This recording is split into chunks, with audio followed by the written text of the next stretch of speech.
O silêncio cai pesado. Depois da morte trágica de Parchá Suliman, nada em Batanga será como antes. A revolta explode de vez. O povo não aguenta mais. Não aceita mais ser pisoteado por Jandal. É o limite. O fim da paciência. Dume se levanta, o olhar carregado de dor e fúria. Ao lado dele, Omar. E junto deles, todo o povo de Batanga. Eles se unem, não por escolha, mas por necessidade. Um movimento nasce, corajoso, perigoso e impossível de parar. Enquanto isso, dentro do palácio, Jandal começa a perder o controle. Pela primeira vez, o medo aparece. De verdade.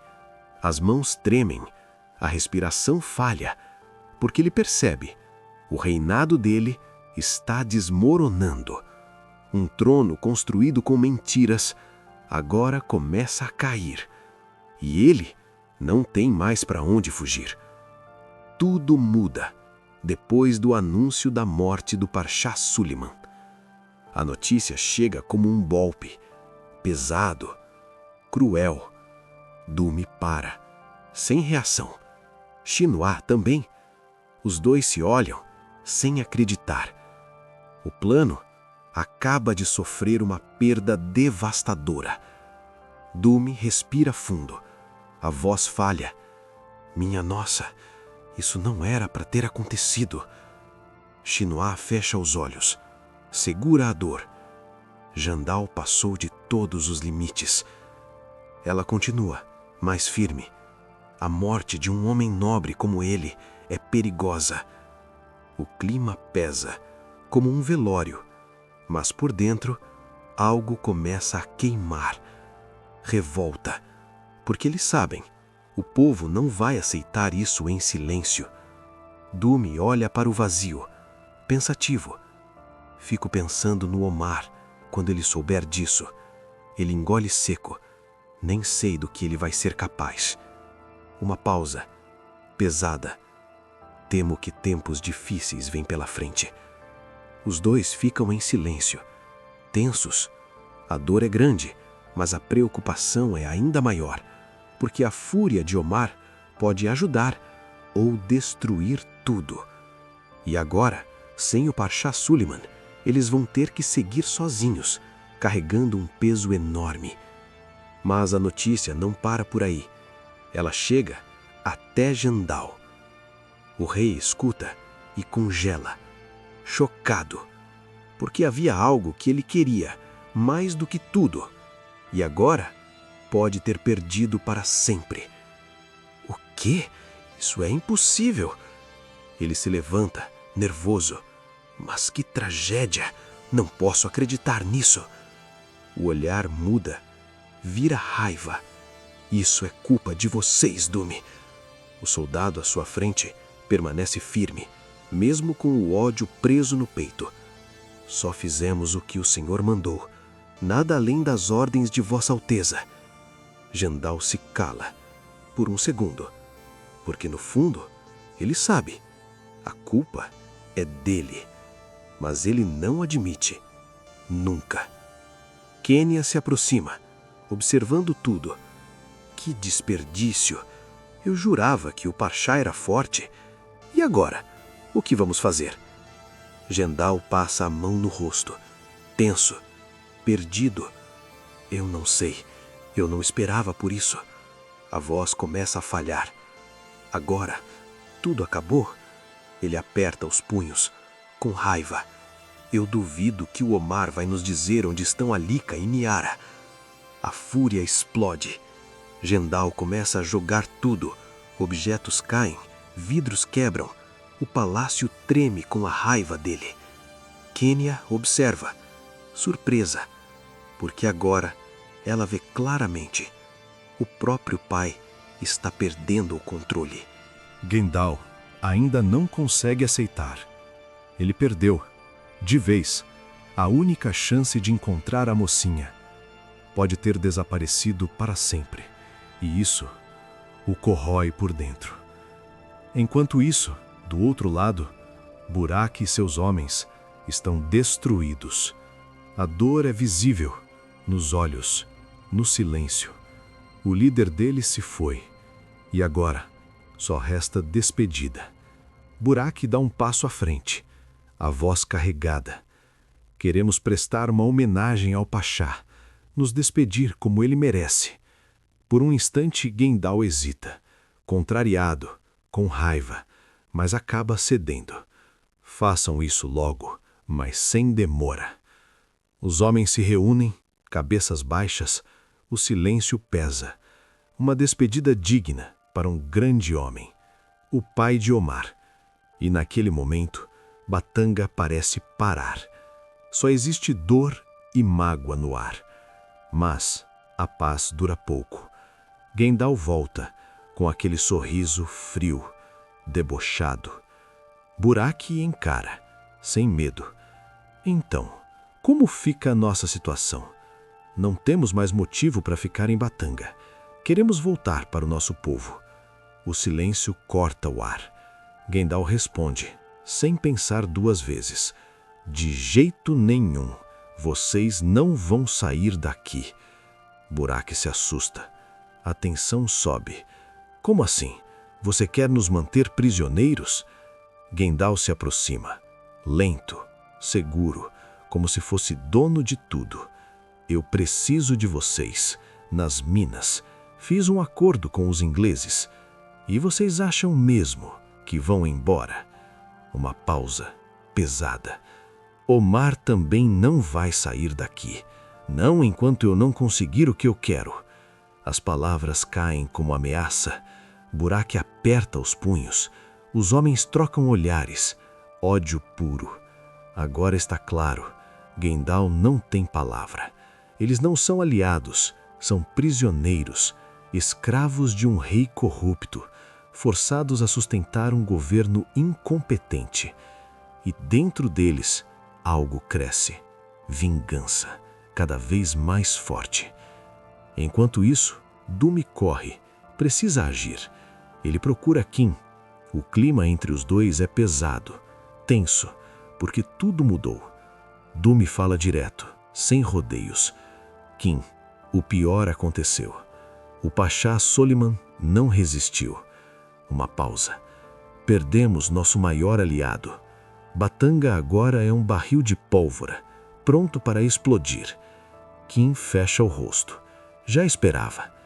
Eu temia por isso. A morte de um homem como ele, nas mãos daquele carrasco, acaba com qualquer paciência do povo. Ela respira fundo e só aumenta a nossa vontade de atacar. Não vamos parar até ver esse bandido cair. Dumi desvia o olhar, preocupado.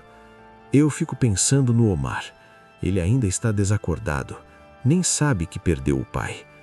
O peso daquilo é enorme, mas quando ele acordar, a sede de justiça dele vai ser o que faltava para a gente tomar o que é nosso. Kim concorda, mas mantenha calma. Por enquanto, ele precisa se recuperar, mas a nossa luta só cresce a cada crueldade de Gendal. Ela levanta o olhar, firme, e ele que espere, porque agora a vontade de derrubar esse tirano está estampada no rosto de todo o povo de Batanga. Amy baixa o tom de voz, cautelosa, mas tem algo mais importante. O olhar dela fica sério. O paradeiro de Alika e da mãe dela precisa continuar em segredo absoluto. Uma pausa, pesada. Ninguém pode desconfiar. Se Gendal colocar as mãos nelas, ele volta a ter poder sobre nós. O medo é real. Dumi concorda, sem hesitar. Você tem razão. Ele respira fundo. Elas são o nosso trunfo e também o motivo da nossa luta.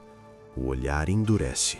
Vamos guardar esse segredo às 7 chaves até chegar a hora de dar o troco e acabar com essa palhaçada de uma vez por todas. Enquanto isso, Gendal chama Sinar. O médico chega, com o semblante destruído, a dor ainda estampada no rosto.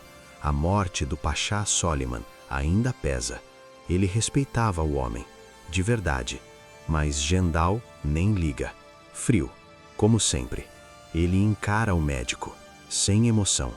Seu trabalho aqui acabou. Simples assim. Sem agradecimento, sem respeito. Sinar se revolta. Como assim? Ele dá um passo à frente. Omar ainda está desacordado. O estado dele é delicado. Ele precisa de cuidados. Cuidados que só eu posso dar. Gendal solta uma risada, debochada. Você já fez o seu serviço. Não quero mais estrangeiros no meu palácio. Ele vira o rosto, com desprezo. Agora quem cuida dos meus prisioneiros sou eu. Uma pausa. Ou melhor, deixe que Xinua se vire com ele. Sinar fica indignado. Ele olha para Xinua. Isso é uma loucura. Deixar um paciente nesse estado é praticamente uma sentença. A preocupação é evidente. Temo pelo que pode acontecer com o rapaz sem o acompanhamento adequado. Xinua mantém a calma, mas a tensão está ali. Ela fala baixo, quase um sussurro. Vá em paz, doutor. Eu cuidarei dele, com a minha própria vida. Não deixarei que nada falte a Omar. Sinar hesita, mas sabe que não pode fazer mais nada. Ele vai embora, revoltado, indignado com a falta de humanidade de Gendal. Um rei que não respeita nem o luto, nem a vida. E agora, o risco aumenta. Sem o médico, a recuperação de Omar se torna ainda mais incerta. Dumi e Xinua sentem o peso disso. O coração aperta, porque eles sabem, quando Omar acordar, nada será igual. A dor vai virar ódio, e esse ódio pode mudar tudo. Mais tarde, Dumi se reúne com Xinua, os dois em silêncio, olhando para o horizonte. Batanga ainda respira, e eles acreditam, a cidade vai ser livre, de novo. Dumi fala firme. A justiça pode demorar, mas ela sempre chega. O olhar dele endurece. O que Gendal fez com o Pachá Soliman foi a gota d'água. Agora não tem mais volta. Esse governo de opressão acabou. Xinua ergue o peito, orgulhosa, determinada. Batanga não pertence a um rei fajuto, nem a um incompetente que só pensa em si mesmo. O vento passa, mas dessa vez traz algo diferente: esperança e guerra. Ela pertence ao povo, aos trabalhadores e a quem ama essa terra de verdade. A voz ecoa, firme.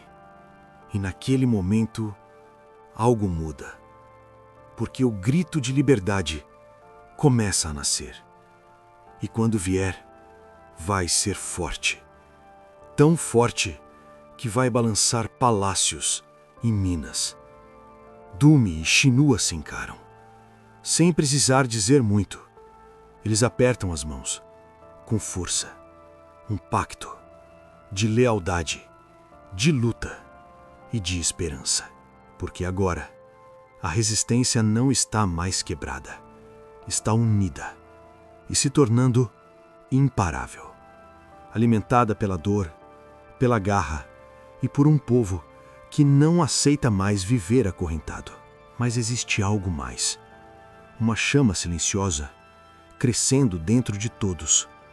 A expectativa. A espera por Alika e Niara. Saber que elas estão vivas, protegidas, muda tudo.